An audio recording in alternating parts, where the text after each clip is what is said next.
Hello everyone and welcome to Blue Tengu's live game development show. As I was saying in the chat, barely got the baby out the door in time. So just kind of jumping into things here. Yes, also had a slight earthquake there. Welcome to Japan. In the chat, we've got 123 Gas and Panda Bits. I just noticed that Gas has the A capitalized, so very stylish. What are we up to today? Yes, today, let me just jump over to the task list right off the bat and get right into it. It's going to be some more tutorial stuff. So landing, circling, these two tutorials that we still need to do, as well as, if we get time after these are done, start working on that closing stage. Right now, the closing works, but there's not really much like landform there. So like in the bottom right, you see the little mouse icon. It's moving left and right to show that you can move. When you do, obviously that tutorial goes away. And then you've got, like, you can use buttons and stuff like that. But for flying, for circling, it's going to be a little tricky because even if we show the mouse moving around, it's like, what does that mean? So we're going to have to think about a good way to do that. That's going to be tough.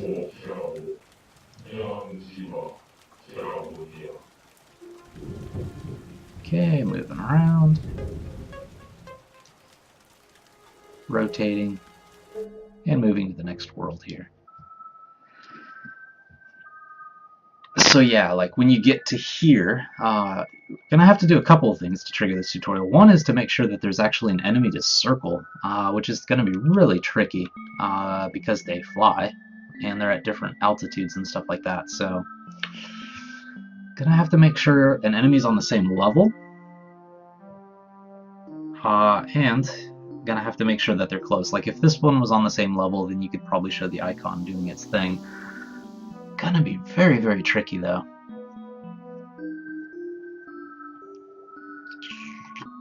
Yeah, if you guys have any ideas, like 123 Gas, you've helped me with like you've helped me figure out like the tutorials in the past. You've given me the best like insight on how to do these tutorials better.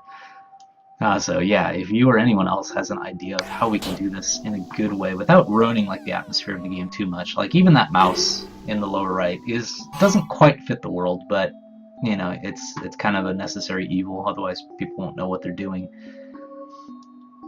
But yeah, the whole circling thing.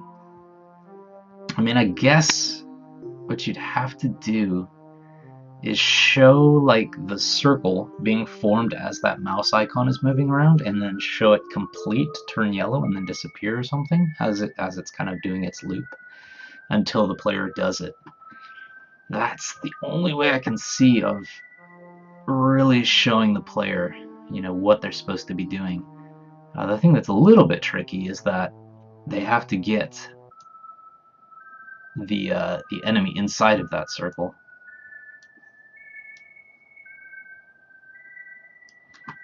Yeah, we'll have to think about this. It's going to be a tricky one to do. But yes, 123 Gas, you heard your name. Yeah, like 123 Gas, you've helped me with kind of rethinking tutorials. Like the whole doing the tutorial from landing to takeoff thing was a really big step in the right direction, because it's easier to teach players when they're on the ground than when they're flying automatically forward and stuff. And Pandabit said, yeah, don't buy Game Maker, the sale's only so that Satan can set up shop in your nighttime levels. Yeah, the really dark nighttime levels. Satan has plenty of places to hide if it gets that dark. Could you force spawn an enemy just when you switch to flying? Yeah, we could certainly force spawn enemies. What we could probably do is, to keep it easy, is until the player kills an enemy with the circle, maybe only have singular enemies. And that's one possibility. Just to make sure they can't exploit that and go all the way to the end of the game without doing the tutorial. Keep the game real easy. Probably just like if they do find a monolith or an artifact or something, then just switch it so that the enemies are on. So it just kind of skips the tutorial. It is one of those things where players could probably figure it out on their own. over time. They'll probably do it by mistake once or something. Like if as long as they can figure out how to do the circle, they could probably figure out what to do with it. I think. I might be giving people too much credit. That's always a mistake. Because people do the weirdest things. But I do think, like, for a normal game player, I think if you saw that you had like a circle forming after you've done this thing and there's like a light circle in the middle, that you would expect that that thing could do damage to enemies. Maybe giving people too much credit, we'll see. But I think that's kind of what we have to do. So we've got the mouse icon over here. What we want to do is probably something like this. Just keep showing it kind of looping across the circle, and every time it completes the circle, kind of fill the circle in or something. I think that's what we have to do.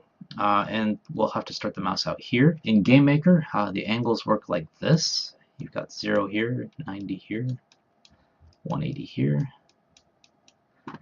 So we're going to have to assume this is 180 to start with, and then move it backwards, I guess, to go counterclockwise, or clockwise. Yeah, clockwise. So we'll start it at 180. Let's see, that's 180. So we have to calculate the middle. Let's see, mouse position, horizontal offset, vertical offset. I already do have these. Am I using them? Tutorial mouse step. Tutorial mouse X, tutorial mouse Y. Okay, I am using those, so let's move this up a little bit. Let's move this to the top. Because what these are doing is it's making sure to keep the original like tutorial mouse position where it's supposed to be, and then kind of offsetting it. So we have to use those. If we don't use those, then we're going to lose track of where the mouse is. The mouse could like circle off the screen or something. Let's see. Getting the player to circle the enemy doesn't seem too hard, but you need to circle quickly, right? Yeah, that's another problem. You can't just do it slowly. Circle them quickly. Yeah, that is something that players will have to figure out. So the mouse probably, that's actually a good point. The mouse probably shouldn't just do a slow circle. It probably should do like a quick circle, wait, a quick circle, wait. So we do need alarms. So length dir. Let's see. We need to have the mouse offset to the right. So the center of this circle needs to be to the right of the mouse somewhere.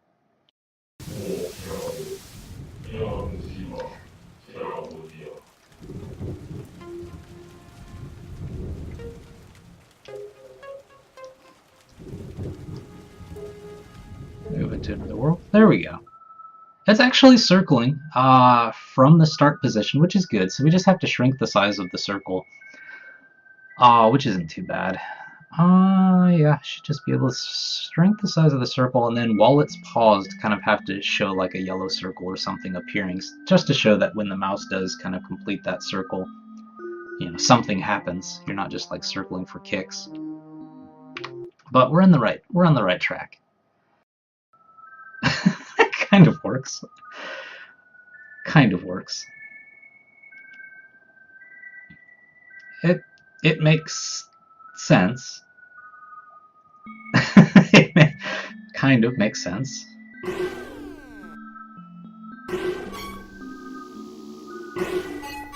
And I guess we want to keep doing that until the player completes the circle. Obviously, we don't want to do it for the rest of the game. I don't know. What do you guys think? Is that good enough? Obviously, we have to change that bright yellow circle to something a little more subtle, because obviously this circle is a lot more subtle. Also, kind of need a line. Yeah, I kind of need a line or something going around the outside. If I can do that, though.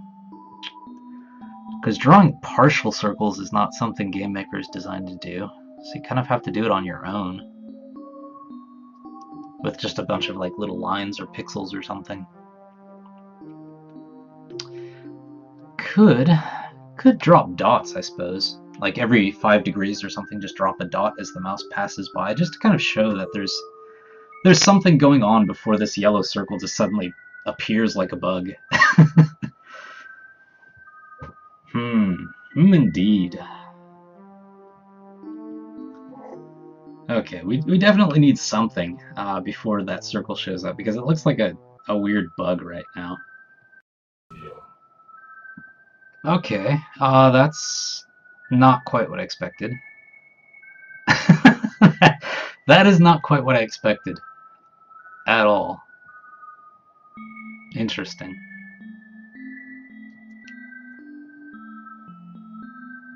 Time's running out. Yeah, we're coming up on the break. This is a weird place to stop. Feels like we're not too far off, but that is really weird. Kind of got the right idea, but it's weird.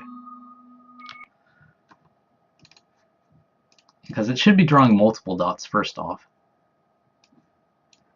Because we've got a for loop in here. There we go.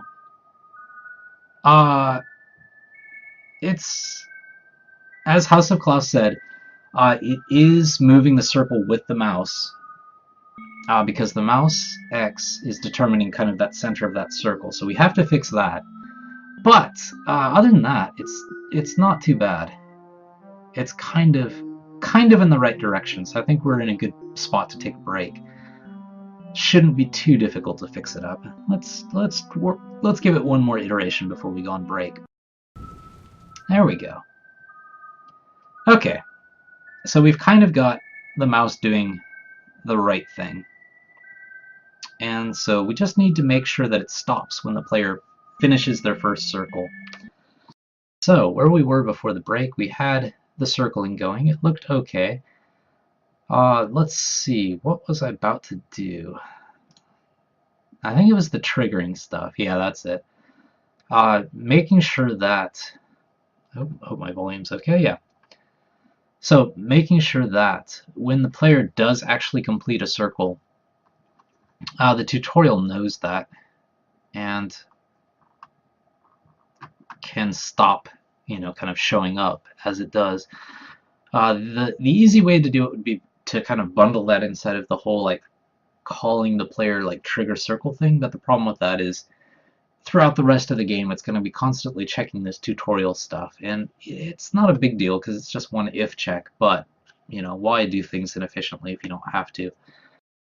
Okay, let's not complete a circle, that's fine. And if I complete a circle, does it go away? No, it does not. No, it does not. Okay. Circling and complete. Yes! The mouse fades away. Okay, so the player has completed the circling tutorial. We are set. So we do have the circling stuff working. That is done. Closing stage, I don't think we're going to do anything with that today. Let's think about the landing tutorial. So landing, before we were thinking about landing being first, but after 123 Gas's suggestion of starting from the ground and taking off from there, not necessarily the case. Now landing comes later. The player does need to know that they can land. They probably have an idea that they can, but they don't quite know. Landing is going to be kind of tricky because we're back to the problem that we had before where we can't control the player because they're flying. So there's a kind of window of opportunity to land. If they miss that, then they're kind of stuck. Let's see. So for tutorial, landing tutorial, best way to go about this. This one's tough. This one's tough because with landing, there's a couple of factors. One is the player's altitude has to be minimum. The player has to be as low as they can get. The player has to be over a beach. And the player has to click a button while in that state. Getting all three of these like aligned is really tricky. Also have to teach the player how to go up and down in altitude as well. Kind of have to do that first, because otherwise they're never going to be able to get down to this point. yeah, we're kind of reaching a limit to what we can do with visuals. It's because I either need a movie, which GameMaker doesn't support, or I need to just say in text, find a beach, drop down, click the button, because then it's really easy. Tell the player what they need to do. Let's start with altitude. So let's do an altitude tutorial first. 1.0 tutorial altitude. So that is rather important. So we'll save landing for another time. Have to think about that as well. Tutorial altitude. So that's not going to be too bad. Instead of moving the mouse left and right, I have to move it up and down. So that's pretty trivial. We should be able to get that done today. Okay, let's see what happens.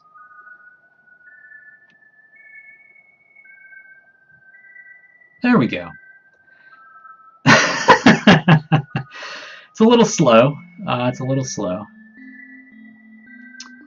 Probably should also just have the right mouse button held down as well.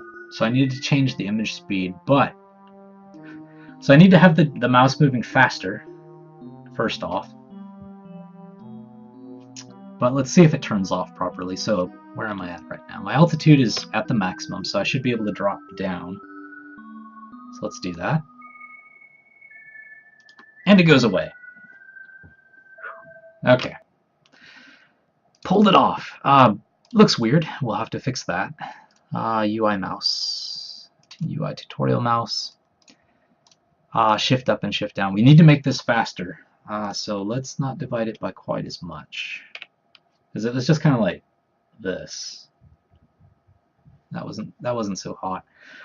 Might also, instead of having like just the generic up-down motion, might want to make it where it starts here, goes up, and then kind of warps back here and goes up, just to show the player that they should be going down, you know, kind of moving the mouse forward as opposed to kind of moving it back and forth.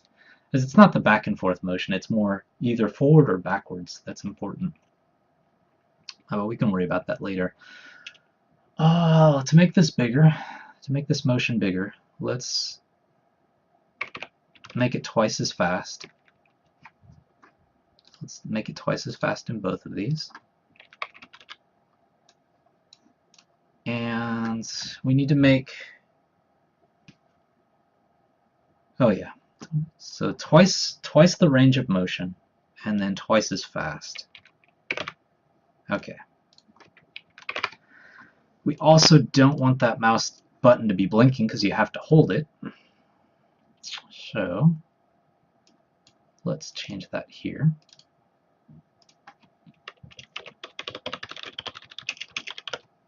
Okay. And this should do it for us. And Tarentum said, what about Final Fantasy tutorials where you learn to kill everything in the game? Buy a tutorial where you throw snowballs. Oh yeah. making the tutorial its own special little event. I'm not a fan of that either, but yeah. It's always possible. Because our opening island is kind of that. It's kind of its own special place where you are more or less forced to do things in order. I guess the difference is you can skip everything if you want to. Yeah, tutorials are a real science. They are an art and a science. It is hard to get them just right. Very few games get them just right.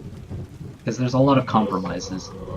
It's always a balance of how much do you tell the player versus how much control do you take away.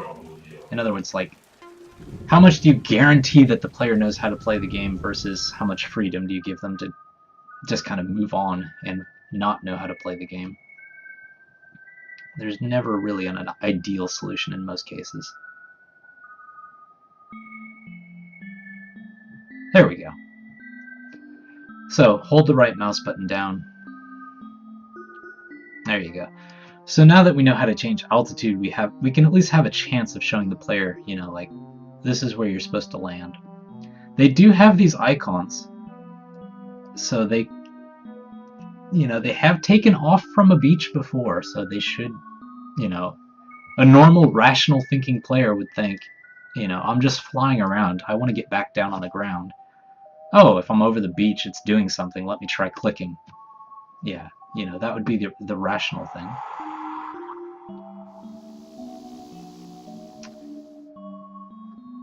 But you can't always assume that the player is going to be rational. That's the problem. But we did get that out of the way. So we do have an altitude tutorial. I think I do want to fix it so that it shows the mouse kind of going up to the top, fading out, fading in, going up to the top, fading out, fading in. Kind of like this, just to show that you're supposed to move the mouse in one direction, not back and forth. But once that's done, I think the player will know how to do altitude stuff. We did get episode 47 done, so it's circling tutorial, altitude tutorials out of the way. And next week, going to try to do monoliths, artifacts, and moving to new rooms. Kind of finish off the tutorials. Have to think about landing a little bit. And as 123 Guests gave us an idea for what to do with the player, we're going to try and draw the player up a little bit as well. But that kind of does it for this episode. Thank you for watching our game development show, along with all of our technical difficulties, weird sound issues, the computer resetting in the middle of the show.